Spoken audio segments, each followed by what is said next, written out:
Indrani. Hi friends, welcome to our channel PG talks review అని ఇంద్రాణి. రివ్యూలోకి వెళ్ళిపోయే ముందు చిన్న విషయం ఏంటంటే, కొత్త వాళ్ళు మన ఛానల్ చూస్తుంటే మన ఛానల్ సబ్స్క్రైబ్ చేసుకోండి.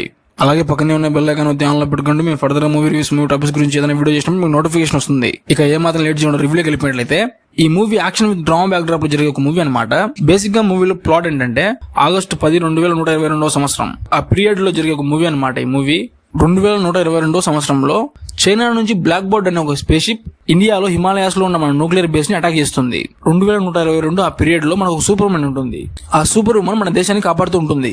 కాకపోతే ప్రాబ్లం ఏంటంటే, ఆ బ్లాక్ బర్డ్ అనే స్పేస్ షిప్ వచ్చి న్యూక్లియర్ బేస్ ని అటాక్ చేసినప్పుడు న్యూక్లియర్ బేస్ లో ఉన్న రేడార్స్ కూడా అది డిటెక్ట్ అవ్వదు. రేడార్స్ లో కూడా డిటెక్ట్ అవ్వకుండా ఆ స్పేస్ షిప్ ఎలా వచ్చింది? అంత టెక్నాలజీని చైనా వాళ్ళు కనిపెట్టారా? వాళ్ళు కాకపోతే మన దేశంలో ఉన్న సైంటిస్టులు దాన్ని కనిపెట్టి ఉంటారా? ఎండ్ ఆఫ్ ది మూవీలో అంత టెక్నాలజీ మన దేశం దగ్గర లేకపోతే మన దేశానికి ప్రాబ్లం అవుతుంది. కాబట్టి ఆ టెక్నాలజీని కనిపెట్టిన వాళ్ళని కనుక్కుందాం అనుకుంటుంది హీరోయిన్. 2122 సంవత్సరం నుంచి 2022 టైం ట్రావెల్ చేసి ఎలా వస్తుంది? తన ఫ్యూచర్ నుంచి పాస్ట్ కు వచ్చి ఎలాంటి విషయాలు తెలుసుకుంటుంది? ఆ టెక్నాలజీని కనిపెట్టిన వాళ్ళని తను కనుక్కుంటుందా లేదా? లాస్ట్ కి ఆ టెక్నాలజీ గురించి తెలుసుకుని తను మళ్ళీ తన ఫ్యూచర్ కి వెళ్ళిపోతుందా లేదా అంటే ఒక బేసిక్ ప్లాట్ మీద బేస్ ఉంటుంది అనమాట మూవీ. ఇక మూవీ గురించి మాట్లాడుకున్నట్టయితే, below average movie, one time watchable అనిపించింది నాకైతే మాత్రము. 2 hours 10 minutes రన్ టైమ్ తో మూవీ ఉంటుంది.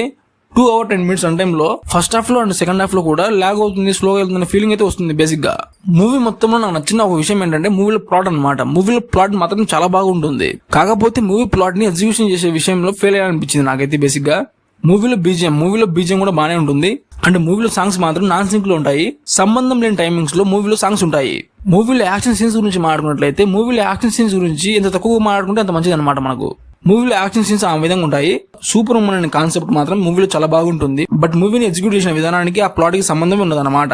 అండ్ ఈ మూవీ మీ ఫ్రెండ్స్ అండ్ ఫ్యామిలీతో కలిసి చూడొచ్చు అండ్ డెఫినెట్ గా చూడొచ్చు. మూవీలో అడల్ట్ సీన్స్ అయితే ఉండవు. అండ్ ఓవరాల్ ఒక మాటలో ఈ మూవీ గురించి చెప్పాలంటే, below average movie, one time watchable అని చెప్తాను నేనైతే. మీరు ఈ మూవీ చూడాలనుకుంటే యూట్యూబ్ లో స్ట్రీమ్ అవుతుంది, వెళ్ళి చూసేయండి. మరో కొత్త మూవీ రివ్యూతో మళ్ళీ కలుద్దాం. అందరూ లవ్ యూ ఆల్, బాయ్.